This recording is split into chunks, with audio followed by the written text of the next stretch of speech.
Bonjour à tous. Aujourd'hui, je voudrais aborder un sujet dont j'ai déjà parlé dans d'autres vidéos, mais que je n'avais jamais abordé en profondeur. Je voudrais parler des références en dessin numérique et surtout comment bien les choisir. Alors pourquoi, comment et avec quel outil, je vous présente tout ça dans cette nouvelle vidéo.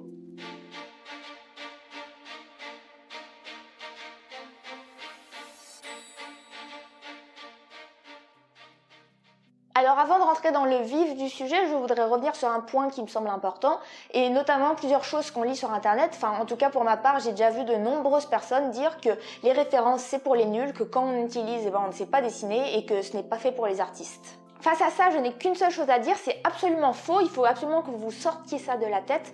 Les références, c'est primordial. D'ailleurs, même les artistes professionnels les utilisent. Il ne faut pas voir ça comme une honte, mais au contraire comme un moyen de progresser et de passer vraiment au niveau supérieur.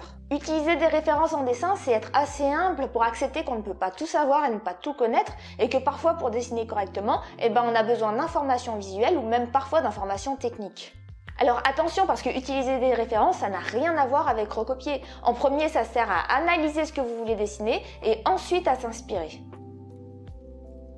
Tout d'abord, il est important de distinguer deux grands types de références. En premier, on a les références de la vie réelle, donc ce seront des photos, et qui sont une très grande source d'inspiration et il serait dommage de ne pas en profiter. Le deuxième type de référence, ce sont les dessins et les illustrations qui ont déjà été faits par les artistes. Alors, il faut faire attention avec ce genre de référence parce qu'elle représente une vision altérée de la réalité. Elle représente la vision de l'artiste. Du coup, quand on décide de s'en inspirer, il faut en être conscient. Alors, bien évidemment, il n'y a pas de règle absolue à ce niveau-là, mais je vous conseille quand même de faire attention et de prendre plus de photos de la vie réelle que de dessins et d'illustrations afin de ne pas être trop influencé par la vision des artistes et de faire votre propre interprétation lorsque vous allez dessiner.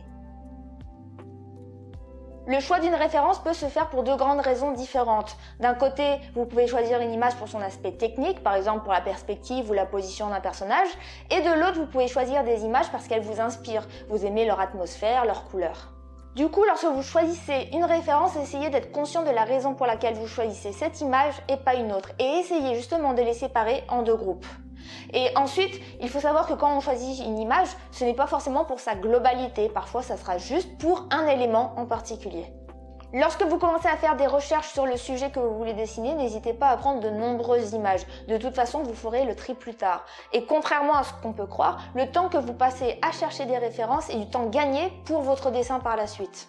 Et du coup, une fois que vous avez plein d'images dans votre dossier, prenez le temps de revenir sur chacune, analysez et essayez de comprendre ce qu'elles vous apportent afin de faire le tri et de garder les plus pertinentes.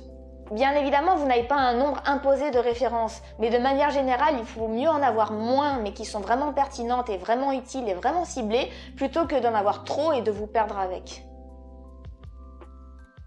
Le plus simple, bien évidemment, c'est de commencer à chercher avec Google Images. Et si en français vous ne trouvez pas, n'hésitez surtout pas à faire votre recherche en anglais afin d'avoir encore plus de choix.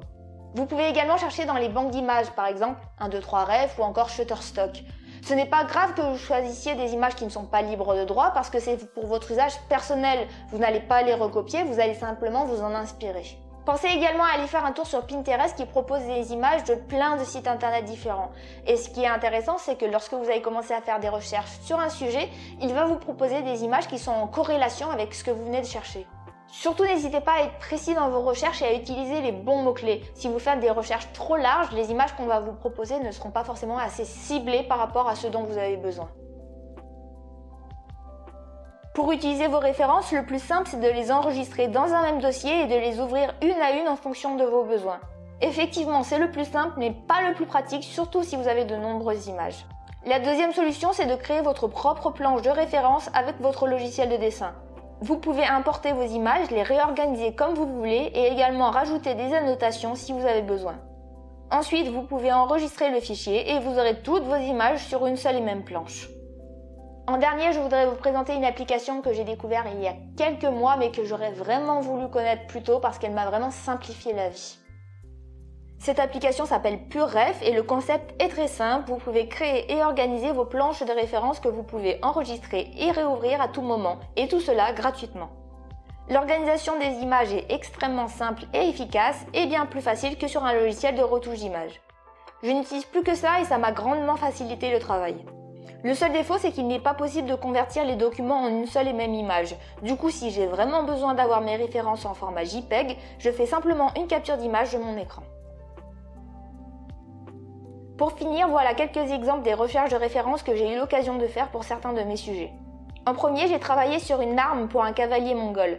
J'ai donc décidé de faire 3 planches de différence distinctes. La première pour avoir des photos, pour avoir une vraie représentation des armes, une deuxième pour analyser la culture et une troisième qui est composée d'illustrations qui m'inspirent et que je trouvais intéressantes. Voilà 2 autres exemples qui m'ont servi pour des recherches de caractère design. Vous pouvez voir que j'ai volontairement séparé ce qui est référence photo et référence dessin. Pour conclure cette vidéo, je dirais que la recherche de référence est vraiment une étape très importante, non seulement parce qu'elle vous permettra de mieux dessiner, mais également parce qu'elle vous permettra d'en savoir plus sur ce que vous voulez dessiner et donc d'avoir un dessin plus crédible. Le temps que vous avez passé pour faire les recherches n'est pas du tout perdu, au contraire, le temps que vous avez passé dessus sera gagné dans la qualité et dans la crédibilité de votre dessin. Alors surtout n'hésitez pas à le faire sérieusement et à passer du temps dessus, et si vous ne l'avez jamais fait, c'est le moment d'essayer. Voilà pour cette vidéo qui, j'espère, vous aura appris des choses, mais surtout qui vous aura apporté des nouvelles pistes de réflexion.